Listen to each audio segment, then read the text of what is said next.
আপনি আপনার শখের পাখিগুলোকে পুষতে যে এই ভুলগুলো করছেন না তো? যদি আপনি এই ভুলগুলো করে থাকেন তাহলে আপনি হারিয়ে ফেলতে পারেন আপনার শখের পাখিগুলা।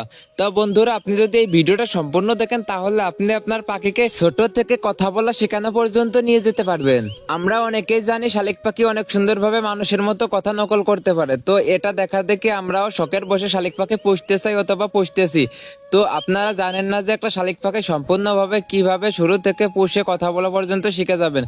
তো আজকের ভিডিওটা এটাই নিয়ে, আজকে আমি আপনাদেরকে শেখাবো শালিক পাখির বাচ্চাকে কিভাবে প্রপারলি ভাবে লালন পালন করবেন, এদেরকে কি খাবার দিবেন, কি খাওয়াবেন, কখন কখন খাওয়াবেন, কোন বয়সী বাচ্চা সংরক্ষণ করবেন, আর কি কি করবেন শালিক পাখির সাথে, কিভাবে সুপার টেম করবেন, কি করলে আপনার পাখি কখনো উড়ে যাবে না, আর কি কি করলে শালিক পাখি আপনাকে দেখে ভয় পাবে না। তো আমরা অনেকেই দেখে থাকি শালিক পাখি অনেকে খাঁচার ভিতরে পুষে খাঁচার ভিতরে কথা বলা শিখাই। তো আজকের এই ভিডিও যদি আপনি দেখেন তাহলে আপনার পাখি আপনি ছেড়ে দিয়ে পুষতে পারবেন, পাখি আপনার কাছেই থাকবে, প্রপারলি ভাবে কথা বলা শেখাতে পারবেন অতি দ্রুত। তো প্রথমে আসি বাচ্চা সংরক্ষণ। বাচ্চা সংরক্ষণ যদি আপনি করতে চান তাহলে অবশ্যই 10 থেকে 15 দিন বয়সী বাচ্চা সংরক্ষণ করবেন। আর আপনি যদি এই বয়সী বাচ্চা সংরক্ষণ করেন তাহলে আপনি ভালোভাবে শালিক পাখিকে টেম করতে পারবেন। স্ক্রিনে দেখতে পাচ্ছেন যে দুইটা বড় শালিক পাখি আছে। শালিক পাখি দুইটা কখনো উড়ে যাচ্ছে না, আমার কাছেই থাকতেছে, আমার হাতের উপর আসতেছে, এমনকি আমি যদি তাদেরকে ধরতেও যাই তারা ভয় পাচ্ছে না। তো এটা আমি কিভাবে পুষলাম এটা আজকে তোমাদের সাথে শেয়ার করতে যাচ্ছি। তো 10 থেকে 15 দিন বয়সী বাচ্চা সংরক্ষণ করা শেষ। এবার আমি এদেরকে কি খাবার দিব।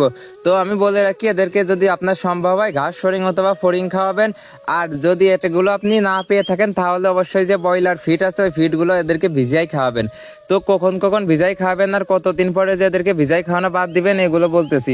তো শালিক পাখির বাচ্চা যদি অতি ছোট থাকে 10 থেকে 15 দিন থাকে তাহলে এদেরকে মিডিয়াম করে ভিজাই বা একটু পানি পানি করে ভিজাই খাওয়াবেন। তো খেয়াল রাখবেন যে পানি যেন অতিরিক্ত মাত্রায় বেশি ঠান্ডা না থাকে। আর আমি এদেরকে ভিজাই খাওয়ানোর কারণ হচ্ছে শালিক পাখি এখানে দুইটা বড় 4টা ছোট, আর এই 4টা ছোট শালিক পাখিকে আমি খাওয়ানোর জন্য হচ্ছে যে এইগুলো একটু ভিজিয়ে নিছি, কারণ আমি আমার এই বড় দুইটাকে ইচ্ছা করলে শুকনোতা বা ভিজা ছাড়াই আমি খাবারটা দিতে পারতাম, কিন্তু আমি এদেরকে এটা করব না। তো আমি যে এটা না করার কারণ হচ্ছে যে বাচ্চা এদেরকে আমি যদি একটা একটা করে ফিড খাওয়াই তাহলে অনেকক্ষণ সময় লাগবে, যার কারণে আমি ছোটদের সাথেও ভিজাই এদেরকে আমি খাওয়াবো। তারপর আস্তে আস্তে আমি ফ্রি টাইমে এদেরকে একটা একটা করে ফিড মুখের সামনে ধরবো, এরা ঠোকাই ঠোকাই খাবে আর এভাবে তারা খুঁটে খাওয়া শিখে যাবে। আর ফিডের পাশাপাশি আপনি আপনার পাখিকে খাওয়াতে পারেন ময়নার ছাতু, সাথে কিছু বিস্কুট বা কেক, এইগুলা নরম করে খাওয়ানোর চেষ্টা করবেন। তো খাবার শেষ, এইবার আছি শালিক পাখির বাচ্চাকে কিভাবে টেম করবেন। তো বন্ধুরা, শালিক পাখির বাচ্চাকে টেম করার জন্য সর্বপ্রথম হচ্ছে যে শালিক পাখির বাচ্চাকে সবসময় হাতে এনে খাবার খাওয়ানোর চেষ্টা করবেন। আর আপনি যদি আপনার পাখিকে হাতে এনে খাবার খাওয়ান তাহলে ওর আপনার প্রতি যে ভয়টা কেটে যাবে, পাখি কখনো আপনাকে ভয় পাবে না, ছোট থেকে আপনার সাথে বন্ধুত্ব স্বরূপ বা আপনার সাথে একটা সম্পর্ক হয়ে যাবে, যার কারণে পাখি কখনো আপনাকে দেখে উড়েও যাবে না, ভয়ও পাবে না। তো অনেক ক্ষেত্রে দেখা গেছে আপনি আপনার পাখিকে হাতে নেওয়ার পর ভয়ে কাঁপতে থাকে, তো এই অবস্থা হবে না যদি আপনি আপনার পাখি ছোট থেকে সংরক্ষণ করেন। তো 15 দিন বা 10 দিনের বাচ্চা সংরক্ষণ করলে ওরা ছোট থেকে ভয় পাবে না, আপনি ওদেরকে আস্তে আস্তে হাতে এনে খাবার খাওয়াতে থাকবেন, তখনই পাখি আপনাকে চিনে যাবে। তো দেখতে পাচ্ছেন এখানে অনেক পাখিগুলো আছে, পাখিগুলো আমাকে ভয় পাচ্ছে না, তো ওরা আমার কাছে কাছে আরো আসতেছে। তো আমি ভিডিও করতেছি একা, যার কারণে হচ্ছে আপনাদেরকে আমি প্রপারলি ভাবে দেখাইতে পারলাম না যে আমার পাখিটা আমার সাথে কতটা ফ্রি বা মিশে গেছে। তো এইভাবে আপনি আপনার পাখিকে খাবার খাওয়াবেন অবশ্যই, তাহলে আপনার পাখি আপনাকে চিনে যাবে বা আপনার কাছে থাকবে। তারপর আপনার শালিকটি যখন বড় হবে, পালক গজিয়ে যাবে, হালকা উড়াফল শিখবে, হালকা হালকা খুঁটে খাওয়া শিখে যাবে, তখন হচ্ছে যে আপনি আপনার পাখিকে ছেড়ে দিয়ে ক্ষুধার্ত অবস্থায় খাবার দিবেন না। তখন খাবার না দিয়ে আপনি দূরে শালিক পাখিকে ডাকতে থাকবেন, দেখবেন শালিক পাখি খাবারের লোভে আপনার কাছে চলে যাচ্ছে।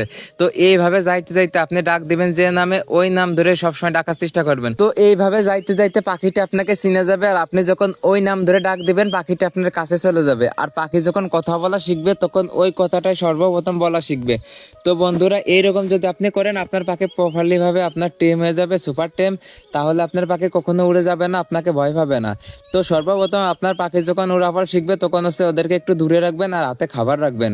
আর ওরা যদি ক্ষুধার্ত থাকে তখন হচ্ছে যে ওরা উড়াফল শিখলে উড়ে যে আপনার কাছে যে পড়বে, কারণ আপনি ছোট থেকে ওদেরকে হাতে করে খাওয়াইছেন। তারপর হচ্ছে যে যখন ওরা হালকা উড়াফল শিখছে তখন একমাত্র আপনি তাদের খাবারেরই উৎস, তখন দেখা যাচ্ছে যে পাখিটি দূরে হলেও আপনার কাছে উড়ে চলে যাবে। তো এইভাবে ভয় ভেঙে যাবে, আপনার সাথে মিশে যাবে, আর আপনার পাখি কখনোই উড়ে চলে যাবে না। এটাই হচ্ছে সুপার টেম করার কৌশল। তো বন্ধুরা, এবার আসি সুপার টেম করার শেষে শালিক পাখির সাথে আর কি কি করবেন, আর কিভাবে এদের লালন পালন করবেন। তো যখন আপনার পাখিগুলো হালকা ওড়া শিখে যাবে, খুঁটে খাওয়া শিখে যাবে, তখন ওদেরকে গোসল করা শেখানোর চেষ্টা করবেন। তো আমি বলি যে এইখানে গোসল করার কথা কেন বলতেছি, তো আপনার পাখি যত গোসল করবে তত তাড়াতাড়ি তাদের পালকটা পরিবর্তন হবে, আর পালক পরিবর্তনের সাথে সাথে কথা বলা শিখে যাবে। তো এবার আসি আপনার পাখিকে কিভাবে আপনি গোসল করা শিখাবেন। আর গোসল করা শেখানোর ক্ষেত্রে দেখা যাচ্ছে যে আপনারা অনেক সময় একটা ভুল করে থাকেন, পানি অতিরিক্ত মাত্রায় বেশি ঠান্ডা হয়ে থাকে। তো যেহেতু এটা বাচ্চা শালিক পাখি, তাও এই ক্ষেত্রে যদি আপনি বেশি মাত্রায় পানি ঠান্ডা রাখেন, এদের অনেক সময় ক্ষতি হইতে পারে। আর আমি আজকে আপনাদেরকে প্রপারলি ভাবে শিখাবো শালিক পাখির বাচ্চাকে কিভাবে গোসল করা শিখাবেন। আর শালিক পাখি যখন নিজে থেকে খুঁটে খাওয়া শেখে তখনই তারা নিজে নিজে গোসল করে। তো যখন শালিক পাখি খুঁটে খাওয়া শিখবে তখন তাদের ছেড়ে দিয়ে সামনে নিচে বা কিছুতে পানি রাখবেন, পানি রেখে আপনি হাত দিয়ে নাড়াচাড়া করবেন।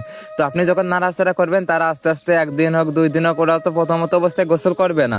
তো তারপর ওরা যখন পানিটা চিনে যাবে তখন হচ্ছে তারা নিজে থেকে গোসল করার চেষ্টা করবে।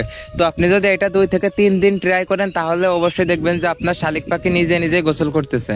আর অনেক সময় শালিক পাখি গোসল করার পর ওরা ডালে উড়ে চলে যায়, যে ওখানে ডানা জাপটায় বা ডানা শুকিয়ে তারপর নিচে নেমে আসে। তো এই ক্ষেত্রে চেষ্টা করবেন সবসময়ের জন্য শালিক পাখিকে ক্ষুধার্ত পেটে গোসল করানোর। তো এই ক্ষেত্রে যদি আপনি ক্ষুধার্ত পেটে শালিক পাখিকে গোসল করান তাহলে ওরা হচ্ছে যে ডানা জাপটেই নেমে চলে আসবে নিচে, বা ওরা দূরে কোথাও যাবে না, কারণ ওদের পেটে ক্ষুধা থাকবে আর আপনাকে দেখে আপনার কাছে চলে আসবে। তো সবসময়ের জন্য এটা খেয়াল রাখবেন। আর সর্বপ্রথম কাজ হচ্ছে শালিক পাখিকে এরিয়া চিনাবেন। তো শুধু আপনার বাসায় বা খাঁচায় রাখলে হবে না, শুধু খাবার খাওয়ালেই হবে না। তো আমি হচ্ছে যে সর্বপ্রথম যেটা বলবো ওটা হচ্ছে এরিয়া চিনাবেন। তো খাবার খাওয়ানো ঠিক আছে, যেভাবে খাবার খাওয়ানোর নিয়ম বললাম এইগুলাও ঠিক আছে, এইগুলা করবেন।